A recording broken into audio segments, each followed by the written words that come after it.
Hello everyone, welcome to all of you in exam guru. दोस्तों, Indian air force की तरफ से ग्रुप एक्स एंड वाई का 21 मई 2023 को थर्ड शिफ्ट का एग्जाम समाप्त हो चुका है। इस वीडियो में दोस्तों मैं आपको आज के थर्ड शिफ्ट का कंप्लीट रिव्यू देने वाला हूं। इसके साथ ही दोस्तों जीके एंड इंग्लिश के जितने भी क्वेश्चंस आज के तीसरे शिफ्ट में पूछे गए थे उन सभी क्वेश्चंस का रियल एंड ऑथेंटिक सॉल्यूशन इस वीडियो में मैं आपको करवाऊंगा।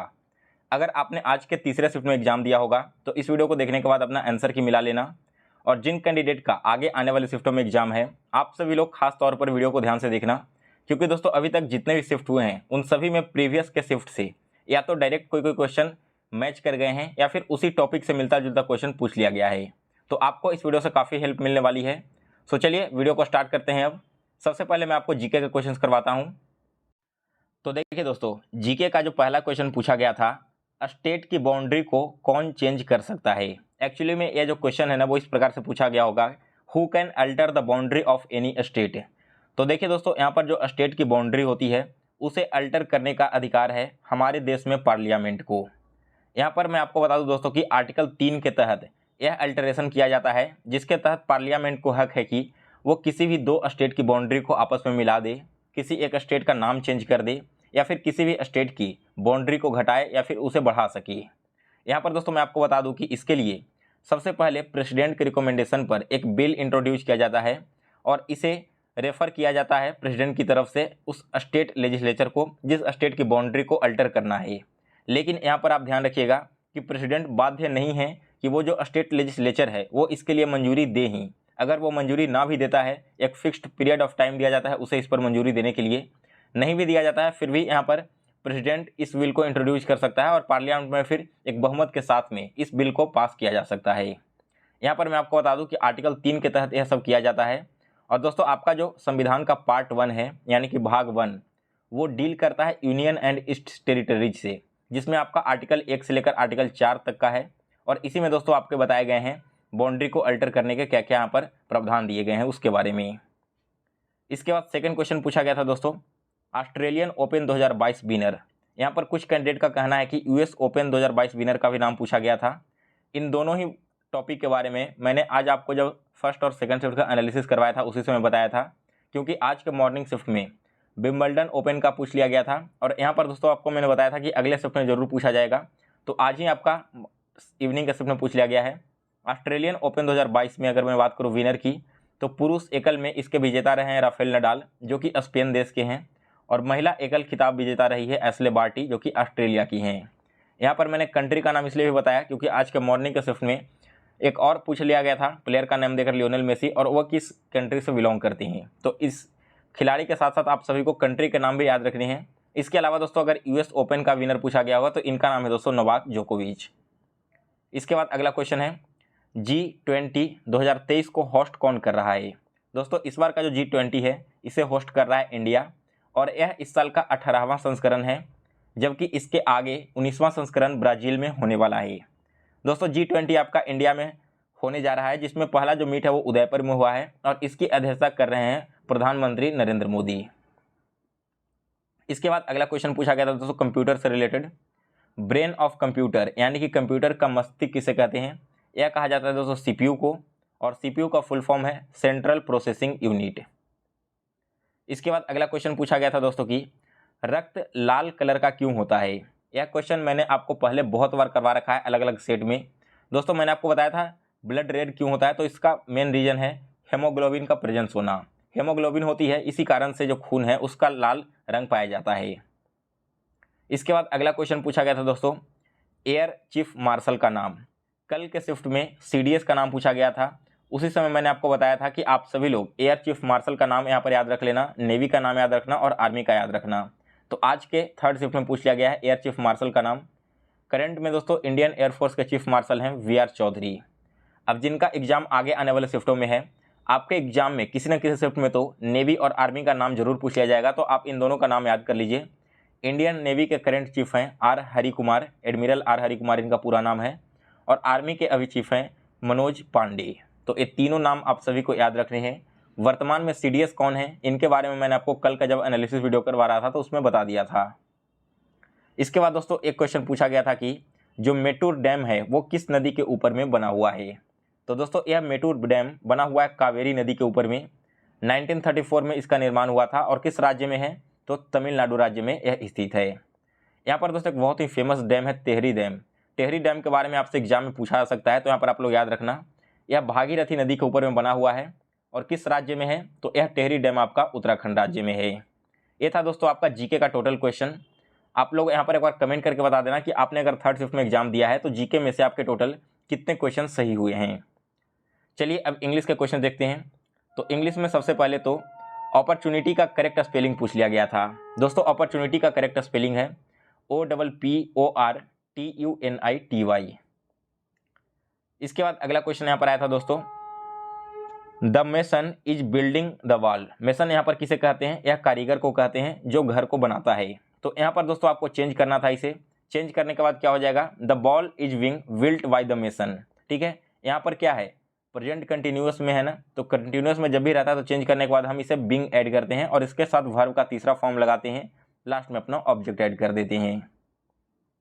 इसके बाद अगला क्वेश्चन यहाँ पर आया था फिल इन द ब्लैंक्स का, I dash my work before I met Divya.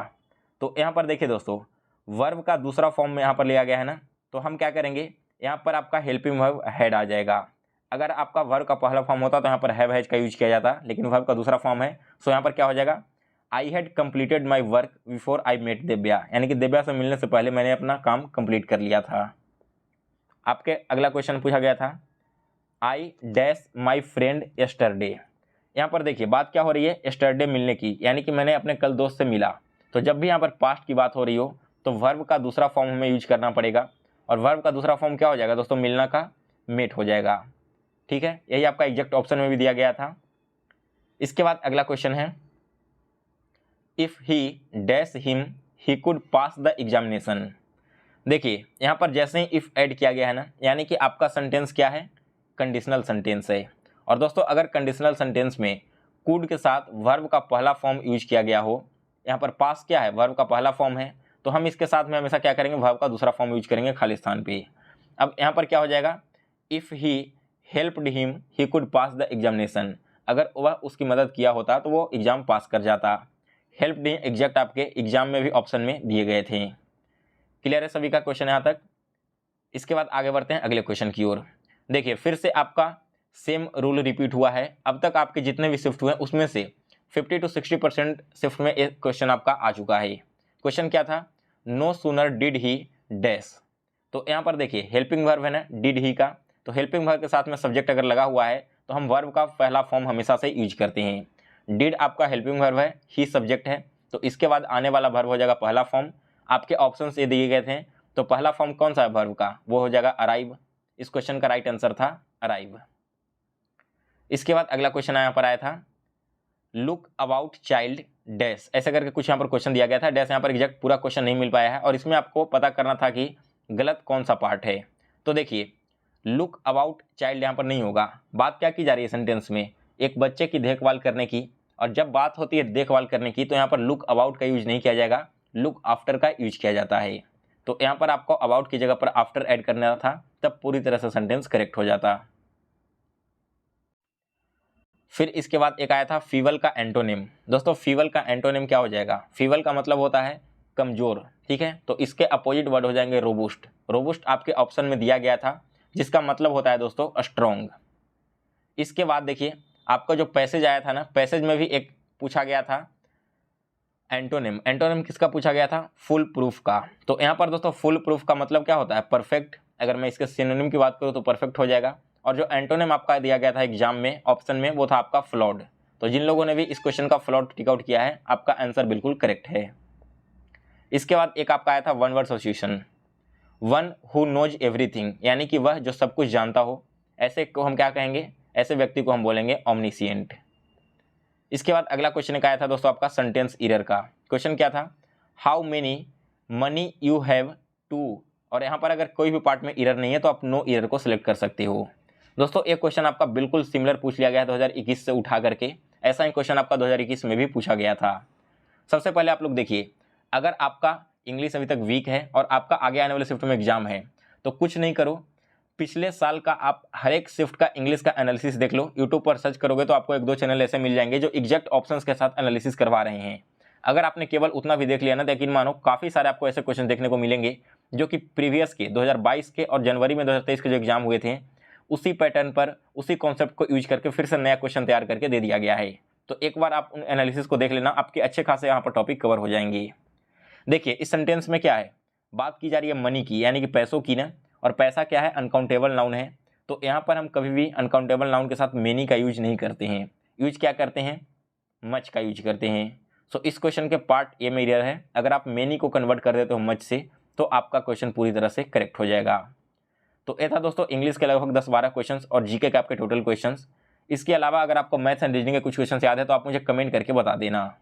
इसके अलावा दोस्तों एक छोटी सी इन्फॉर्मेशन है आप सभी के लिए। अभी तक जितने भी शिफ्ट हुए हैं और जीके जीएस के जो भी क्वेश्चन पूछे गए हैं वो सारे के सारे दोस्तों इस 40 पेज के एक ई बुक से डायरेक्ट क्वेश्चन मैच कर रहे हैं।